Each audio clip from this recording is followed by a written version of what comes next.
This is the Extreme Stewardship Podcast, where we explore anything and everything that gets us better at making things good and good at making things better. Right now, I'm trying to get better at understanding and participating in the conversation that a lot of people are having about the theology of work. So on this podcast, I am reading through and reflecting on a bunch of books on the theology of work, what I like, what I don't like, what I'm still thinking about. I am in the process of writing my own book on the theology of work, so this is an opportunity for me to think out loud about what other people have said on that topic. The last couple of episodes have been on some of the big books on theology of work. By big, I mean two things. One, they are two of the more commonly known, more well-read, more often cited books on the theology of work. Tim Keller's book, Every Good Endeavor, and John Mark Comer's Garden City. These are two of the classics. They also both make an attempt to kind of cover the whole ground. So Genesis 1 and 2, how work started. Genesis 3, how work fell apart. What Jesus comes and does to redeem work, and then how work will be completely restored in eternity. And so covering a wide swath of issues related to work, and then also talking about rest. So those two books both cover lots of territory. This next book I'm going to talk about in this episode is a much more narrowly focused book, but it does emerge from a particular theology of work. And so I think it's worth exploring. The book is Plauductivity, not productivity, but Plauductivity by Douglas Wilson. And I have to start by naming the fact that Doug Wilson, if you know who he is probably either your favorite person or your least favorite person, depending on who you are and where you are in the theological and political and cultural landscape. I'm going to name that. That is true. That is reality. This book is, for the most part, not touching on, or at least not focusing on, the issues that have made Doug Wilson a lightning rod. So there are lots of things about him and his movement that are not going to come up in this conversation, because that's not what this particular book is about. If you're familiar with his work, you will get some sense of where some of the connections might be there. But just to say up front, I realize he's a very controversial figure, and I found some helpful things in this book, and I found some things that I might push back on a little bit. So here goes. Wilson starts by saying we need to frame our theology of work in relation to our theology of wealth and our theology of tools.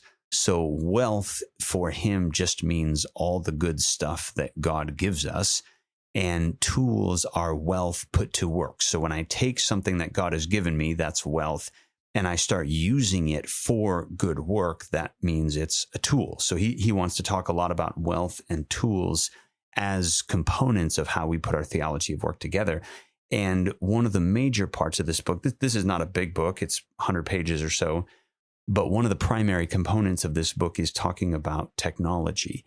And I want to sit on this for a couple of minutes, because there's something I found very helpful in this conversation, and then something I want to push back on a bit. So I'm jumping into the middle of the book on page 54. So he's talking about technology and noticing that if you were to compare your ability to do certain things and to engage the work of others. So he says on page 53, wealth is the technical ability to summon the labor of others. So to be wealthy means specifically, I can take advantage of the work that other people do in this context. And he compares you and me to people like Julius Caesar and George Washington. And he recognizes that you and I have the ability to summon the labor of others, as he puts it, in a way that is vastly, exponentially hard to fathom beyond what people like Julius Caesar and George Washington had, because you have a smartphone in your pocket. And so he says, if you have a smartphone in your pocket, this is page 54, one of the things you also have in your pocket is 9,000 servants sitting on the veranda. When you think about all that that phone can do, all the things that it can do for you, you are unbelievably wealthy. Now, I want to frame that in the context of some of the other things he says about wealth and tools more generally. So this is backing up to page 21, he says, in this fallen world. So now we're framing this specifically as a function of how does our theology of work in the context of living in that second phase of the story where sin has come into the world. And so he says, okay, page 21, in this fallen world, wealth does have a bias towards self-sufficiency rather than to dependence on God. But this is not something the wealth does to us, but rather something we do with the wealth. Wealth, monetary, technological, or otherwise, is simply and solely a good thing, a gift of God. The sin enters in when the means of self-sufficiency are placed in the hands of someone who has entirely the wrong attitude about autonomous self-sufficiency. So here's what I think he means by that. Wealth, as it is used in a sinful world, has he says, a bias, a leaning towards, because I have wealth, do not need God. So wealth makes me think that I can be self-sufficient rather than depending on God. But then he says, yeah, but it's not the wealth that does that. It's not the money. It's not the tool that does that. It's us. So I have dollars in the bank. He says that is a gift from God. I may decide to use those dollars. I may decide to depend on those dollars in a way. In fact, he says, I likely will. There's a bias there in me to misuse that wealth to create independence from God rather than dependence from God.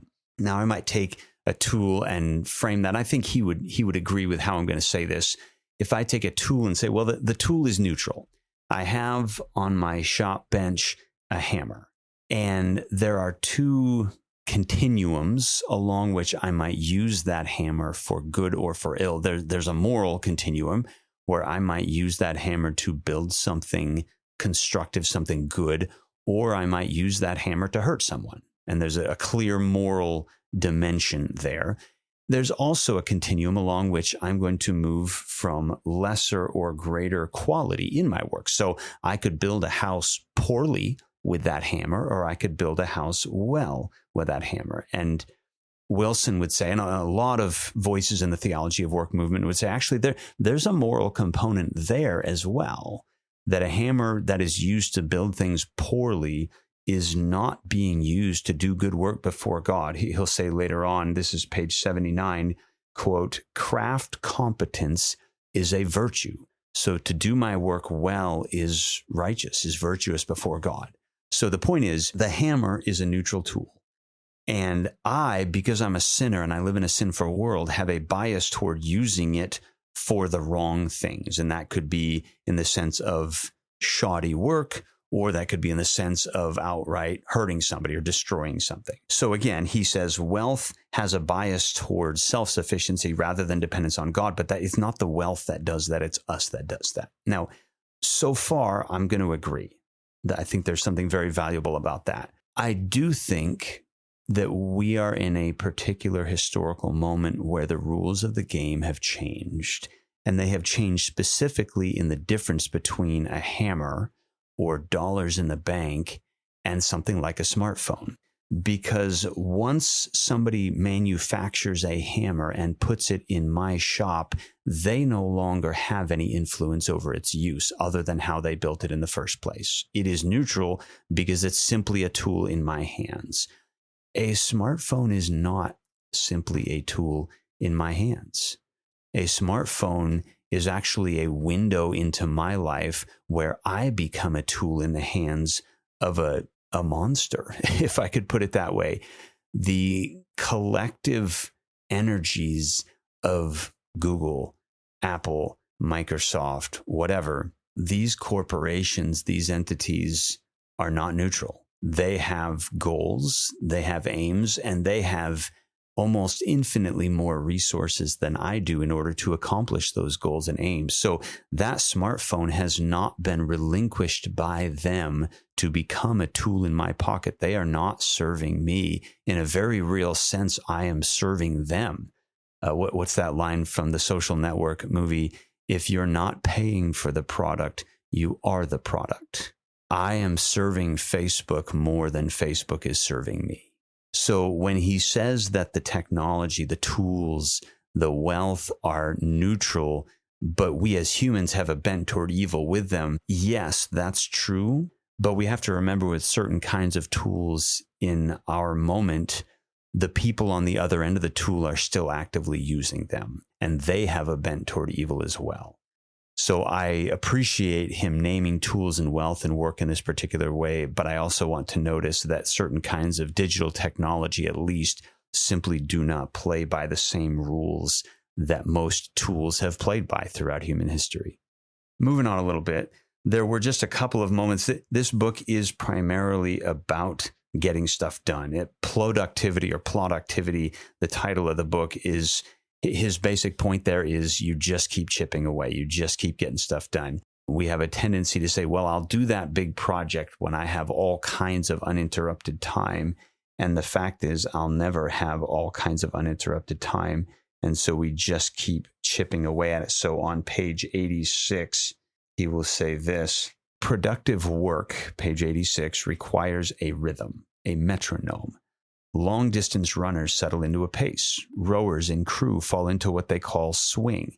This action, performed at this pace, methodically and deliberately, will in fact get us where we are going. When the need is urgent, the temptation to flail must be resisted. When the need is urgent, the temptation to sprawl must be resisted. Many people put off working on something until they have been able to carve out adequate time to work on it. They need elbow room in order to get it done, and since they never get the adequate elbow room, they never get the work done. I could write the great American novel if I only had 3 months free and clear. And of course, 3 months free and clear are not to be had. But then he goes on to talk about how we are designed, given the complexities of life, to carve out bite-sized chunks. So I can't write a whole book this summer, but can I write a few words or a few paragraphs each day, and over the course of a couple of years, get a book done? Well, very possibly. That's what he means by productivity, plodding along, simply moving forward one incremental step at a time.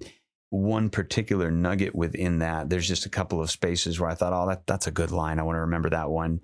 This is page 17. As the saying goes, if you don't have time to do it right, then how will you have time to do it over? If you don't have time to do it right, then how will you have time to do it over? I had a boss in a cabinet shop years ago who would say the fastest way to get anything done is to do it right the first time. And I have a tendency when I'm doing a larger project to rush ahead, to want to skip steps, to want to jump into certain phases that I happen to enjoy more. And I end up just having to redo everything because I didn't take the time to do it right. So now it costs me even more time to do it over. So I appreciated that.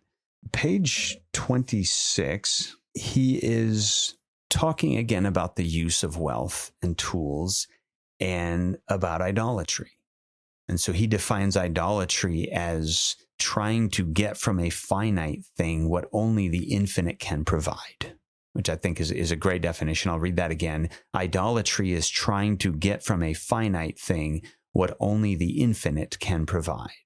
So when I look to receive from a creature, a created thing, whether it be a person or an object or an experience or whatever, that only comes from God. I have made that thing into an idol. But then he says this is very helpful. He says, we cannot make the raw material of idolatry go away. God created it, and he is not going to uncreate it for our personal convenience. Rather, God has to give us a heart that is capable of being rightly related to him in the presence of things that seem to beckon us to be wrongly related to him. So, wouldn't it be nice if there just weren't any idols? Well, God didn't create idols. God created all the things that he created, and we turned those things into idols. And there's not one created thing that doesn't have the potential on our end to be turned into an idol, because everything God made is good. And the problem is when I look at something as good and I decide instead that it is God. So we're not going to rid ourselves of what he calls, again, the raw material of idolatry. We live in it. We swim in it. It's everywhere all the time. The trick is recognizing that that thing is not God, but it is a good gift from God. The language he uses for this a little bit later is he talks about looking at these things like money, tools, etc., wealth, technology. He says we should regard it with grateful suspicion or perhaps suspicious gratitude. Grateful suspicion or suspicious gratitude. I'm not entirely sure if there's meant to be a difference between those two, but I think his point is merely, I look at a thing that I have received, some form of wealth or tool or opportunity or technology, some good created thing, and I receive it with gratitude. But I also look at it as this new thing that I have could tempt me into idolatry. And so it's not that I'm suspicious of the gift, but it's that I am suspicious of my propensity to turn that gift into something it's not. Now, going back to what I said a few minutes ago about smartphones, digital technology, and social media and so forth, we do more precisely view those forms of wealth and tools with suspicious gratitude. Thank you for this incredible tool. This incredible tool is actually not entirely in my hands. It belongs to somebody else who wants something from me that may or may not be good for me. So I think the level of suspicion goes up a little bit. Page 49. I've said this again. I think this is one of those things I mentioned a few episodes ago, episode 37, that's in all the books on theology of work. I said that so that I wouldn't have to say it in every episode, but I think I'm just going to go ahead and say it in every episode because I need to keep hearing it. I read this quote a minute ago, craft competence is a virtue. This is fundamental to the theology of work conversation. Quality work is virtuous. Here's his way of saying it from the other angle. He says, page 49, if slipshod work is allowed to fail, then quality work will remain. If slipshod work is allowed to fail, then quality work will remain. Now, he's going to incorporate that into a particular capitalistic free market economy. So be it. That's not my area of expertise. I'm going to leave that alone for the moment, though I think he's probably right. But the point is, again, God is honored when we do our work as well as we possibly can.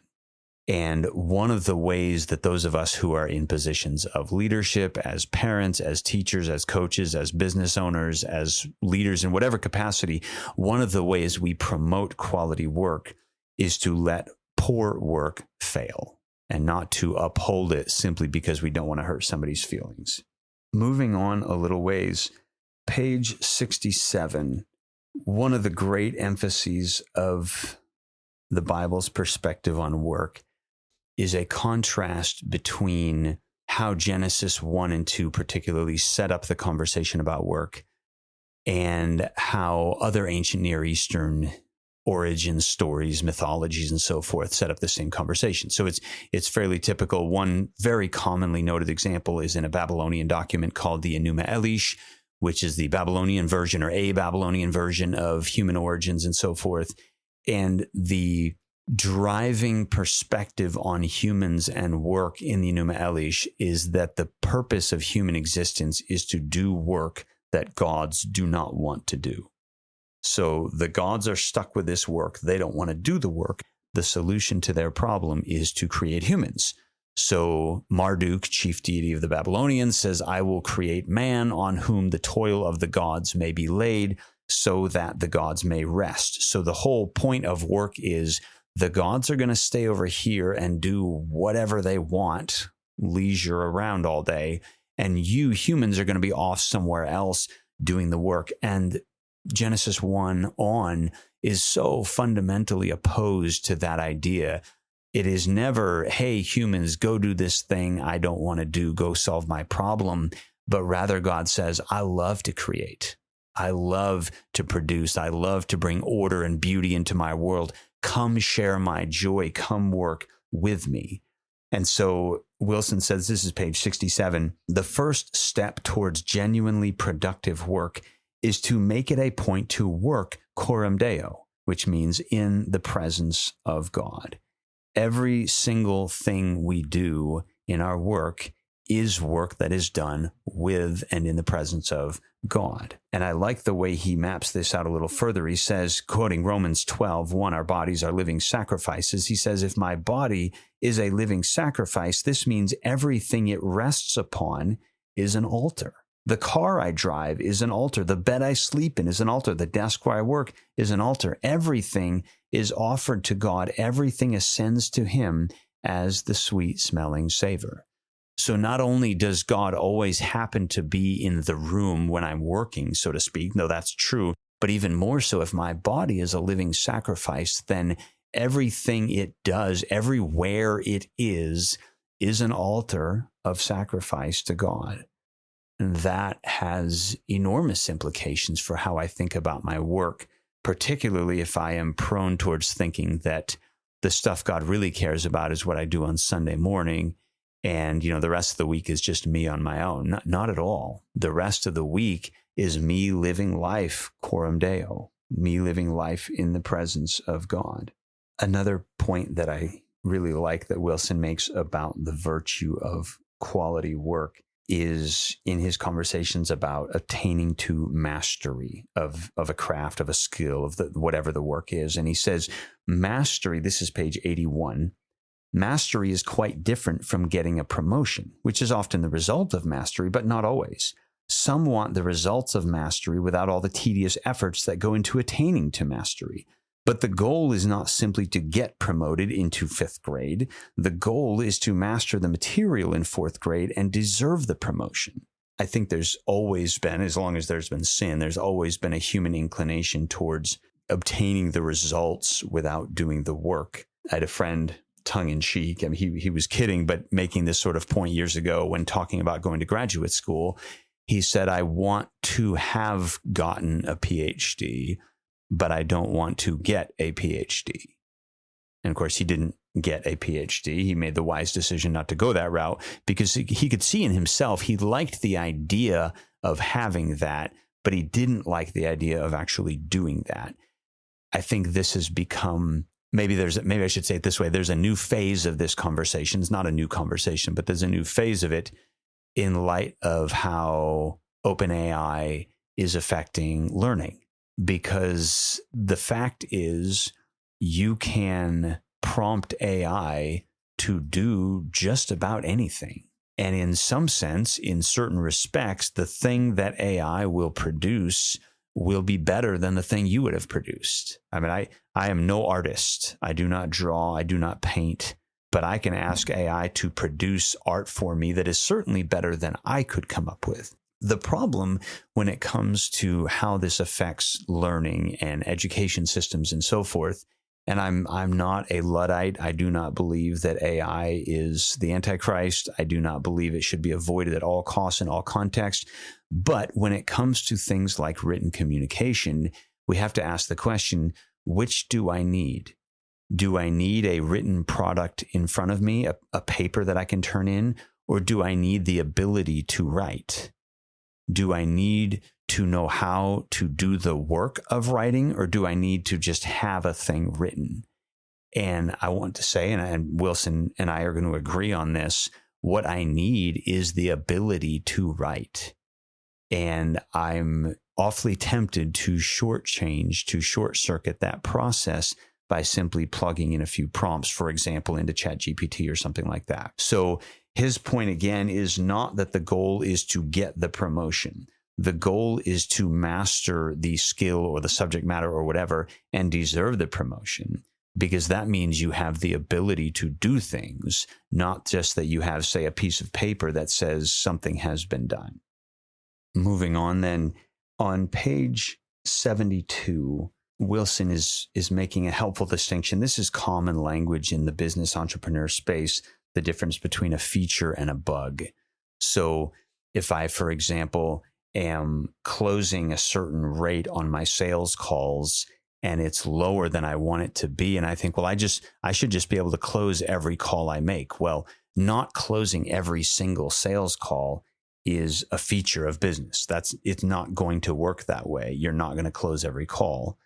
On the other hand, there are particular things that I can do on a sales call, ways I ask questions, ways I interrupt or don't interrupt, ways that I really listen or don't really listen to the person on the other end of the conversation. That can be a bug. I can fix that. I can change that. So a feature is something that's just in the nature of the thing. A bug is something that we want to get rid of. And where Wilson brings this into play is recognizing that in all this talk about human ingenuity and creativity and productivity, and look at all the amazing things that humans are able to do, we are still small. We are still creatures. And he says it this way on page 72, our size is a feature, not a bug. And I think the important thing for me in a conversation about the theology of work is I need to be able to distinguish between what things that limit me are features and what things that limit me are bugs. And I think the way to say this theologically is some limitations on me are a result of sin. That's a bug.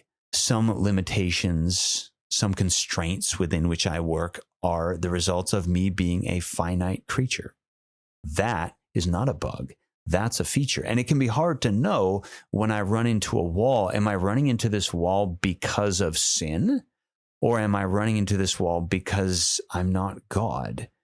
And it's difficult, but it's extremely important to know the difference, because when I run into a wall that is a feature, then my job in that moment is to say, God, help me to submit to my creatureliness. And when I run into a wall that is a result of sin, it's a bug. My job in that moment is to say, Lord, help me overcome this weakness, this failing on my part or on the part of the world in which I live. So I appreciate him saying, don't forget that how small we are is a feature. We are not God. We will never be God, no matter how sinless, no matter how perfect, even in eternity, for all eternity. We will remain limited, finite creatures. Page 112, he ends the book with this line. He says, Charles de Gaulle put it memorably when he said that graveyards are full of indispensable men. Graveyards are full of indispensable men. I think that's extraordinarily useful for me to remember, because I have a tendency to think in my work, in my creative endeavors, in my pursuits, that without me, it would fail. And the fact is, without me, the world will go on spinning just fine. And it will hardly likely even notice that I was there or that I'm gone. So I appreciate Wilson calling us back to saying there is a glorious, incredible gift of work that God has given us. Let's keep in mind that no matter how good our work gets, we are still not God. We are still not infinite. We are still not, any of us, indispensable. Now, the opposite extreme from that, in one sense, is to look at the world around us and then recognize how broken it is, how out of control it is. I'll read what he says. This is page 102.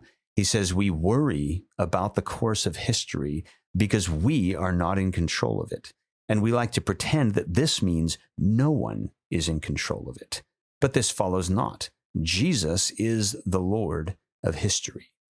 So in the moments where my finiteness or my sinfulness, either one, when I am faced with those realities and I begin to feel my inadequacy, my inability to do all the good work that I would love to do, and things spiral out of control and the world does not operate according to the rules that I would set for it, and things just feel like they've gone off the rails, his point is, just because I'm not in control does not mean no one is in control.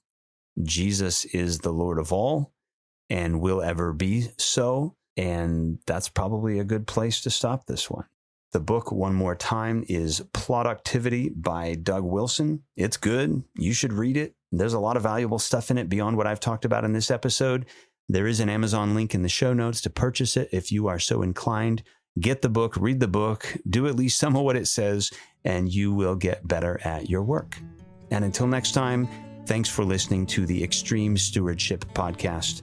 My name is Michael Kibbe. I teach Bible and theology at Great Northern University in Spokane, Washington. My behind-the-scenes partner in this endeavor is Ben Kibbe, CEO of Kibbe Consulting in Columbiana, Ohio.